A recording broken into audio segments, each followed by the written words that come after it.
இலங்கையின் இடைக்கால பிரதமராக ஹரிணி அமரசூரியா பதவியேற்றுக் கொண்டார். அதிபராக அனுரகுமார திசநாயக்க பதவியேற்றுள்ள நிலையில் இடைக்கால பிரதமர் ஹரிணி அமரசூரியா நியமனம் செய்யப்பட்டார். பிரதமராக இருந்த தினேஷ் குணவர்த்தனே ராஜினாமா செய்த நிலையில் ஹரிணி பிரதமராக பதவியேற்றுக் கொண்டார். நீதி, கல்வி, தொழில், கைத்தொழில், விஞ்ஞானம் உள்ளிட்ட இலாக்காக்கள் ஹரிணி அமரசூரியாவுக்கு ஒதுக்கப்பட்டுள்ளன. இலங்கை அரசியல் வரலாற்றில் 3வது பெண் பிரதமராக ஹரிணி அமரசூரியா பதவியேற்றுக் கொண்டுள்ளார். இதற்கு முன்னதாக உலகின் முதல் பெண் பிரதமராக சிறிமாவோ பண்டாரநாயக்க மற்றும் சந்திரிகா பண்டாரநாயக்க ஆகியோர் இலங்கையின் பிரதமராக பதவி வகித்துள்ளனர் என்பது குறிப்பிடத்தக்கது. பாலியல் வன்கொடுமை புகாரில் கைது செய்யப்பட்ட மலையாள நடிகர் முகேஷ் கைது செய்யப்பட்டு பின்னர் ஜாமீனில் விடுவிக்கப்பட்டார். கேரள மாநிலம் கொல்லம் தொகுதி எம்எல்ஏவும் நடிகருமான முகேஷ் மீது நடிகை ஒருவர் பாலியல் வன்கொடுமை புகார் அளித்தார். இதையடுத்து கொச்சி காவல் நிலையத்தில் அவர் மீது வழக்கு பதிவு செய்யப்பட்டது. இந்த வழக்கில் ஏற்கனவே முகேஷ் முன்ஜாமீன் பெற்றிருந்தார். இந்நிலையில் இந்த வழக்கை விசாரித்து வரும் சிறப்பு விசாரணை குழு நடிகர் முகேஷை கைது செய்து பாலியல் புகார் குறித்து விசாரித்தது. பின்னர் எர்ணாகுளம் அரசு மருத்துவமனையில் அவருக்கு மருத்துவ பரிசோதனை செய்யப்பட்டது. அதனைத் தொடர்ந்து நடிகர் முகேஷ் ஜாமீனில் விடுவிக்கப்பட்டார்.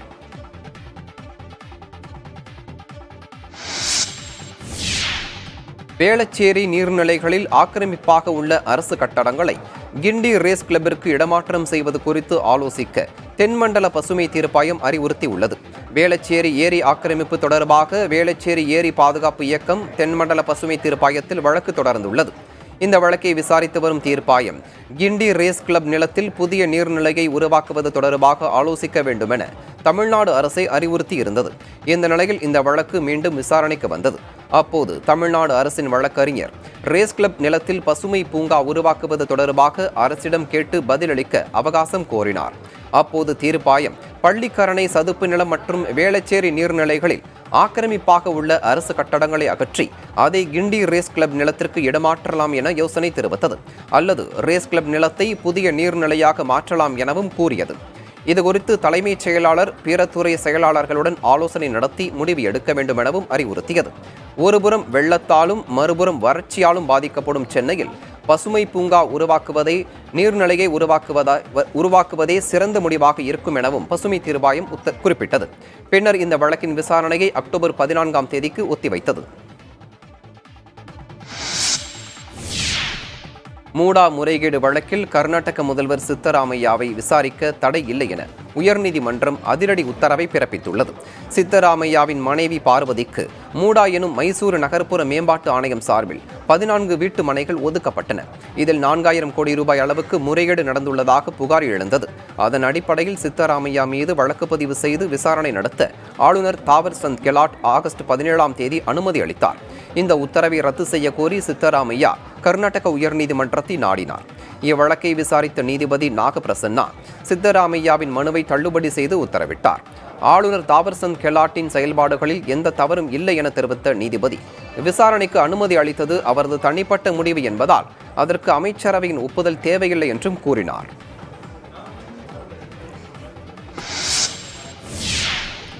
கர்நாடக உயர்நீதிமன்ற தீர்ப்பால் சித்தராமையாவுக்கு எந்த பின்னடைவும் இல்லை என துணை முதலமைச்சர் சிவகுமார் தெரிவித்துள்ளார். பெங்களூருவில் செய்தியாளர்களை சந்தித்த அவர் இந்த வழக்கிற்கு எதிராக போராடி வெல்வோம் எனவும் நாட்டில் உள்ள சட்டத்திட்டத்தை மதிப்போம் எனவும் சிவகுமார் கூறினார். சித்தராமையாவுக்கு நிச்சயம் நீதி கிடைக்கும் என தெரிவித்த சிவகுமார் தானும் பல வழக்குகளை சந்தித்து அதில் வெற்றி பெற்றுள்ளதாகவும் கூறினார்.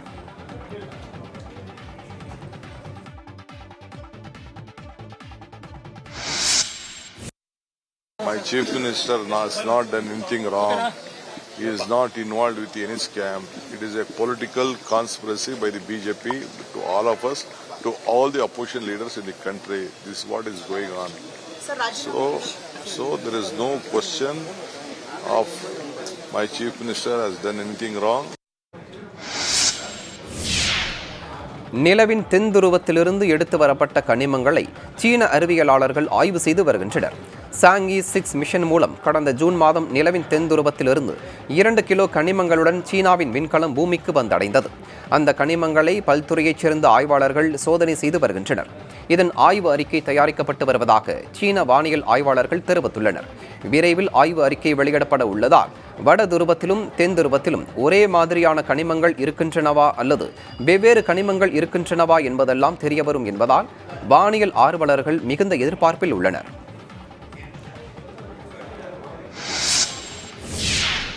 காங்கிரஸ் போன்ற சாதியவாத கட்சிகளிடமிருந்து தலித் தலைவர்கள் விலகி நிற்க வேண்டும் என பகுஜன் சமாஜ் கட்சித் தலைவர் மாயாவதி தெரிவித்துள்ளார். ஹரியானா மாநிலத்திற்கும் வரும் 5ஆம் தேதி சட்டமன்ற தேர்தல் நடைபெற உள்ளது. இதனையொட்டி மாயாவதி வெளியிட்டுள்ள எக்ஸ் பதிவில் தொடக்கத்தில் இருந்தே காங்கிரஸ் இடஒதுக்கீட்டிற்கு எதிரான நிலைப்பாட்டிலேயே இருந்ததாக குற்றம் சாட்டினார். இடஒதுக்கீடு முறை முடிவுக்கு கொண்டுவரப்படும் என ராகுல் காந்தி பேசியதாகவும் மாயாவதி குறிப்பிட்டார். அரசியலில் வீழ்ச்சியை சந்திக்கும் போது மட்டுமே இக்கட்சிகளின் உயர் பதவிகளில் தலித் தலைவர்கள் நியமிக்கப்படுவதாக குற்றம் சாட்டிய அவர், அவமதிக்கப்பட்ட தலித் தலைவர்கள் அம்பேத்கரின் கொள்கைகளில் இருந்து உத்வேகம் பெற வேண்டும் என்றும் அறிவுறுத்தினார்.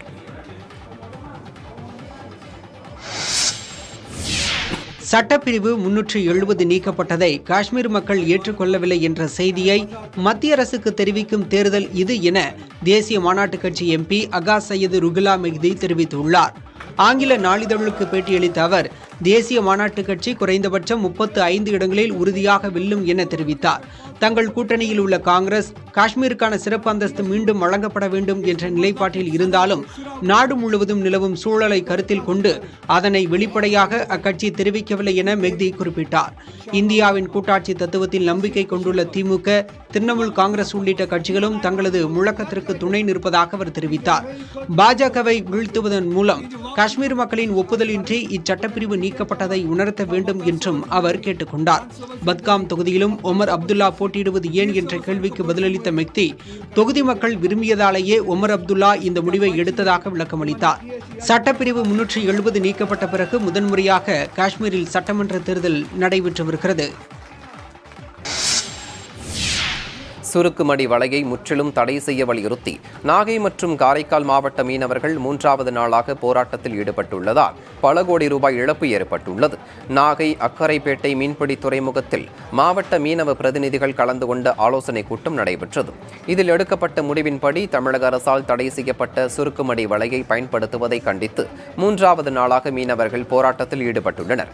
இதன் காரணமாக அக்கரைப்பேட்டை, கீச்சாங்குப்பம், கல்லார் உள்ளிட்ட 25 மீனவ கிராமங்களைச் சேர்ந்த 600க்கும் மேற்பட்ட விசை படகுகளும் 3500க்கும் மேற்பட்ட ஃபைபர் படகுகளும் கரையில் பாதுகாப்பாக நிறுத்தி வைக்கப்பட்டுள்ளன. மதுரையில் வேகமாக காய்ச்சல் பரவி வரும் நிலையில் ஒரு வாரத்தில் 107 பேர் காய்ச்சலால் பாதிக்கப்பட்டுள்ளனர். இதில் 3 பேருக்கு டெங்கு காய்ச்சல் பாதிப்பு உறுதி செய்யப்பட்டுள்ளது. மதுரையில் கடந்த 10 நாட்களுக்கு மேலாக காய்ச்சல் பாதிப்பு தொடர்ந்து அதிகரித்து வருகிறது. 3 சிறுவர்களுக்கு டெங்கு காய்ச்சல் பாதிப்பு உறுதி செய்யப்பட்ட நிலையில் மதுரை அரசு ராஜாஜி மருத்துவமனையில் உள்ள டெங்கு சிறப்பு வார்டில் அனுமதிக்கப்பட்டுள்ளனர். இதில் ஒருவர் குணமடைந்துள்ளதாக மருத்துவர்கள் தெரிவித்துள்ளனர். டெங்கு காய்ச்சல் பாதிக்கப்பட்ட நோயாளிகளுக்கு சிகிச்சை அளிக்க 20 படுக்கைகளுடன் கூடிய சிறப்பு வார்டு தயார் நிலையில் உள்ளது. இதனிடையே காய்ச்சலால் 107 பேர் பாதிக்கப்பட்டுள்ள நிலையில் 29 சிறுவர்கள் உட்பட 59 பேர் உள்நோயாளிகளாக சிகிச்சை பெற்று வருகின்றனர். காய்ச்சல் பாதிப்பு கண்டறியப்பட்டால் தாங்களாகவே மருந்து வாங்கி உட்கொள்ளாமல் உடனடியாக மருத்துவமனையை அணுகுமாறு மாவட்ட நிர்வாகம் தரப்பில் அறிவுறுத்தப்பட்டுள்ளது. பாலியல் குற்றச்சாட்டு விவகாரத்தில் மலையாள நடிகர் சித்திக்கின் முன்ஜாமீன் மனு தள்ளுபடி செய்யப்பட்டது.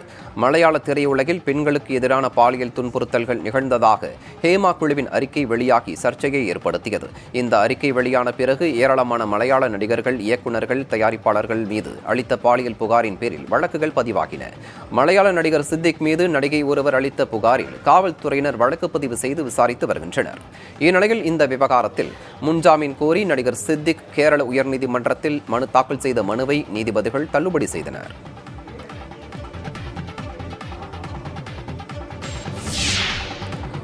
வீட்டுமனை முறைகேடு வழக்கில் எந்த விசாரணையும் சந்திக்க தான் தயார் என்று கர்நாடக முதலமைச்சர் சித்தராமையா தெரிவித்துள்ளார். வீட்டுமனை ஒதுக்கீடு முறைகேடு வழக்கில் முதலமைச்சர் சித்தராமையாவை விசாரிக்க தடையில்லை என கர்நாடக உயர்நீதிமன்றம் தீர்ப்பளித்துள்ளது. இந்நிலையில் பெங்களூருவில் செய்தியாளர்களை சந்தித்த சித்தராமையா விசாரணைகளை சந்திப்பதற்கு தனக்கு தயக்கம் இல்லை என்றார். ஆனால் அந்த விசாரணை சட்டத்திற்கு உட்பட்டிருக்கிறதா என அறிய வேண்டியுள்ளதாகவும் அதற்காக சட்ட நிபுணர்களுடன் ஆலோசிக்க உள்ளதாகவும் தெரிவித்தார்.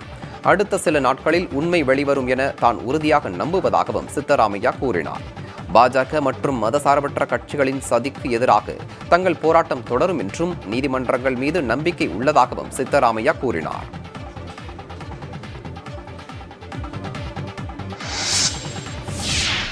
ஆந்திர மாநிலம் விஜயவாடாவில் உள்ள பிரசித்தி பெற்ற கனகா துர்கா கோயிலில் அம்மாநில துணை முதல்வர் பவன் கல்யாண் சிறப்பு பூஜை செய்தார். திருப்பதி லட்டு பிரசாதத்தில் கலப்படம் செய்யப்பட்ட விவகாரம் சர்ச்சையை ஏற்படுத்தியது. இதில் கடவுளிடம் மன்னிப்பு கேட்பதாக கூறிய ஆந்திர துணை முதல்வர் பவன் கல்யாண் இதற்காக 11 நாட்கள் கடும் விரதம் இருந்து பரிகாரம் செய்வதாக அறிவித்திருந்தார். அதன்படி விஜயவாடாவில் உள்ள பிரசித்தி பெற்ற கனகா துர்கா கோயிலுக்கு சென்ற பவன் கல்யாண் வளாகத்தை சுத்தம் செய்து பரிகார பூஜை செய்தார். முன்னதாக திருப்பதி ஏழுமலையான் கோயிலில் புனித தன்மையை மீட்டெடுப்பதாக கூறி யாக பூஜைகள் நடத்தப்பட்டன.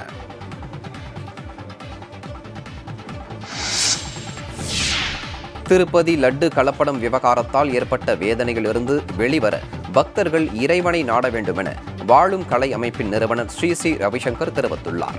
இது தொடர்பாக அவர் வெளியிட்ட வீடியோவில் 5 அல்லது 10 நிமிடம் பிராணாயாமம் செய்வதால் உடலும் மனமும் சுத்தமாகும் எனவும் ஸ்ரீ ஸ்ரீ ரவிசங்கர் கூறியுள்ளார்.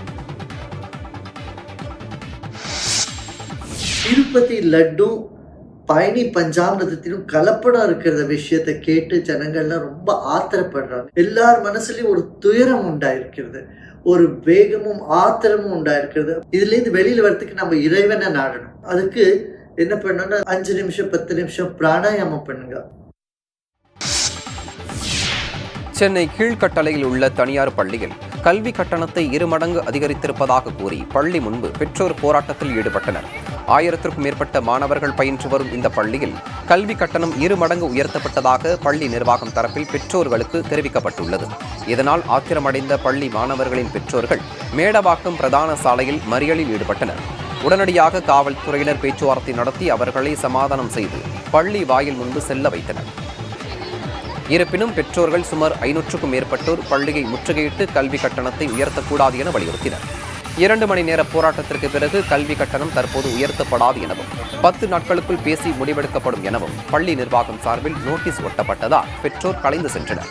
இதுகுறித்து பள்ளி நிர்வாகத்திடம் கேட்டபோது அரசு நிர்ணயித்த கட்டணத்தை தான் உயர்த்தியதாக கூறினர்.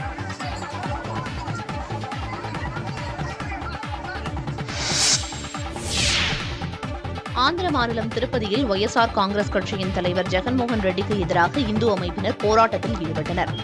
திருப்பதி லட்டு பிரசாதத்தில் கலப்படம் செய்யப்பட்டதாக சர்ச்சை எழுந்த நிலையில் அதற்கு முந்தைய ஒய்எஸ்ஆர் காங்கிரஸ் அரசே காரணம் என தற்போதைய முதல்வர் சந்திரபாபு நாயுடு குற்றம் சாட்டினார். இந்த விவகாரத்தில் ஜெகன்மோகன் ரெட்டியை கண்டித்து திருப்பதி தேவஸ்தான அலுவலகம் எதிரே இந்து அமைப்பினர் சாதுக்கள் போராட்டத்தில் ஈடுபட்டனர். திருப்பதி லட்டு பிரசாதத்தில் கலப்படம் செய்து புனிதத்தன்மையை ஜெகன்மோகன் ரெட்டி தலைமையிலான அரசு கெடுத்துவிட்டதாகவும் திருப்பதி கோயிலை அவர்கள் வர்த்தக மையமாக மட்டுமே கருதியதாகவும் அவர்கள் குற்றம் சாட்டினர். இந்த விவகாரத்தில் தொடர்புடையவர்கள் மீது உரிய நடவடிக்கை எடுக்க வேண்டும் என இந்து அமைப்பினர் வலியுறுத்தினர். மதில் சுவர் தொடர்பாக அண்டை வீட்டாரோடு ஏற்பட்ட பிரச்சனையில் சமரசம் செய்து கொண்டதாக தெரிவிக்கப்பட்டதை அடுத்து நடிகை த்ரிஷா தாக்கல் செய்த வழக்கை சென்னை உயர்நீதிமன்றம் முடித்து வைத்துள்ளது. சென்னை செரோடாப் சாலை பகுதியில் உள்ள தனது வீட்டின் கட்டமைப்பை பாதிக்கும் வகையில் பொதுவான மதில் சுவரை இடித்து கட்டுமானம் மேற்கொள்ள அண்டை வீட்டுக்காரர் மெய்யப்பனுக்கு தடை விதிக்க கோரி த்ரிஷா சென்னை உயர்நீதிமன்றத்தில் உரிமையியல் வழக்கு தாக்கல் செய்திருந்தார். வழக்கை விசாரித்த உயர்நீதிமன்றம் பொதுவான மதில் சுவரை இடிக்க இடைக்கால தடை விதித்து உத்தரவிட்டிருந்தது. இந்த வழக்கு நீதிபதி முன் மீண்டும் விசாரணைக்கு வந்தபோது இருதரப்பிலும் சமரசமாக பேசி தீர்க்கப்பட்டுவிட்டதாக தெரிவிக்கப்பட்டது. இதையடுத்து வழக்கை முடித்து வைத்த நீதிபதி நடிகை த்ரிஷா செலுத்திய நீதிமன்ற கட்டணத்தை திருப்பிக் அளிக்க பதிவுத்துறைக்கு உத்தரவிட்டுள்ளார். நடிகர் அஜித் குமார் அடுத்த ஆண்டு நடைபெறவுள்ள மோட்டார் ஸ்போர்ட் GT கார் பந்தயத்தில் பங்கேற்க உள்ளதாக தெரிவிக்கப்பட்டுள்ளது.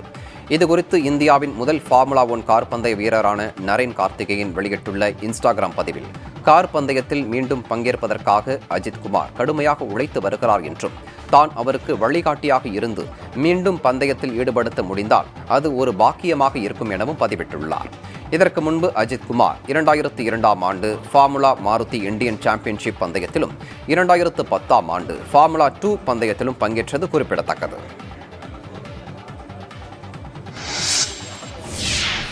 ஆஸ்கர் விருதுக்கான பயணம் எளிமையாக இருக்காது என்று லாபதா லேடிஸ் திரைப்பட இயக்குனர் கிரண் ராவ் தெரிவித்துள்ளார்.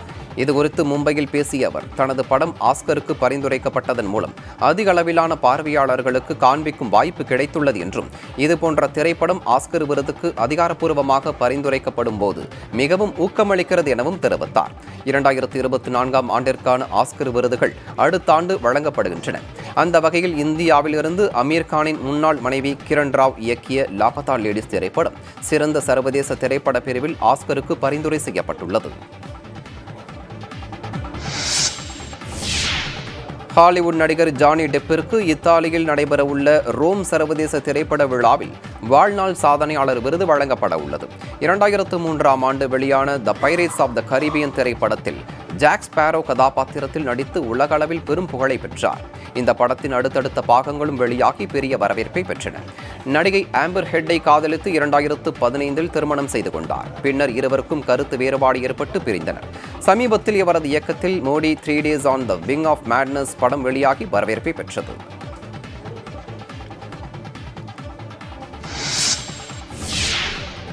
சூர்யாவின் 45வது திரைப்படத்தை ஆர்ஜே பாலாஜி இயக்க உள்ளதாக சினிமா வட்டாரங்கள் தெரிவிக்கின்றன. வெற்றிமாறனின் வாடிவாசல் படத்துக்கு முன்பு இந்த படத்தை முடிக்க சூர்யா திட்டமிட்டுள்ளதாகவும் கூறப்படுகிறது. இந்த படத்திற்கு AR ரஹ்மான் இசையமைக்க உள்ளதாகவும் விரைவில் இதுகுறித்த அறிவிப்பு வெளியாகும் என்றும் எதிர்பார்க்கப்படுகிறது. சூர்யா தற்போது சிறுத்தை சிவா இயக்கத்தில் கங்குவா படத்தில் நடித்து வருகிறார். இந்த படம் நவம்பர் 14ஆம் தேதி வெளியாகிறது. இதைத் தொடர்ந்து அவர் கார்த்திக் சுப்பராஜ் இயக்கத்தில் சூர்யா 44 என்ற படத்தில் நடித்து வருகிறார். இந்த படத்திற்கான படப்பிடிப்பு விறுவிறுப்பாக நடைபெற்று வருகிறது. செங்து ஓபன் டென்னிஸ் தொடரில் இந்திய ஜோடி இறுதிச் சுற்றுக்கு முன்னேறியுள்ளது. சீனாவின் பெய்ஜிங் நகரில் நடந்த ஆண்கள் இரட்டையர் பிரிவு அரையிறுதி ஆட்டத்தில் இந்தியாவின் யூகி பாம்ரி, பிரான்சின் அல்பேனா ஒலிவெட்டி ஜோடி பிரேசிலின் ரஃபேல் மாடோஸ், குரேஷியாவின் இவான் டோடிக் இணையை எதிர்கொண்டது. இதில் இந்திய ஜோடி 6-3, 7-6 என்ற நேர் செட்களில் வெற்றி பெற்றது. இறுதிப் போட்டிக்கு முன்னேறிய இந்திய ஜோடி பிரான்ஸ் இணையுடன் சாம்பியன் பட்டத்திற்காக மோதுகிறது.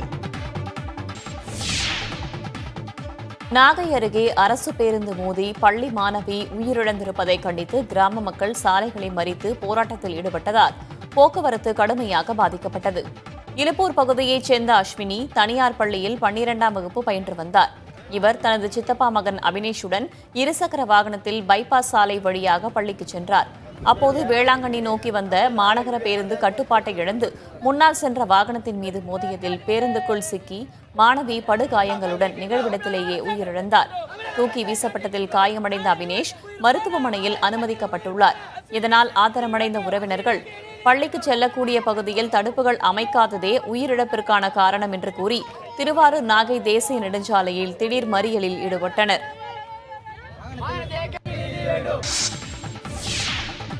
செங்து ஓபன் டென்னிஸ் தொடரில் இந்திய ஜோடி இறுதிச் சுற்றுக்கு முன்னேறியுள்ளது. சீனாவின் பெய்ஜிங் நகரில் நடந்த ஆண்கள் இரட்டையர் பிரிவு அரையிறுதி ஆட்டத்தில் இந்தியாவின் யூகி பாம்ரி, பிரான்சின் அல்பேனா ஒலிவெட்டி ஜோடி பிரேசிலின் ரஃபேல் மாடோஸ், குரேஷியாவின் இவான் டோடிக் இணையை எதிர்கொண்டது. இதில் இந்திய ஜோடி 6-3, 7-6 என்ற நேர் செட்களில் வெற்றி பெற்றது.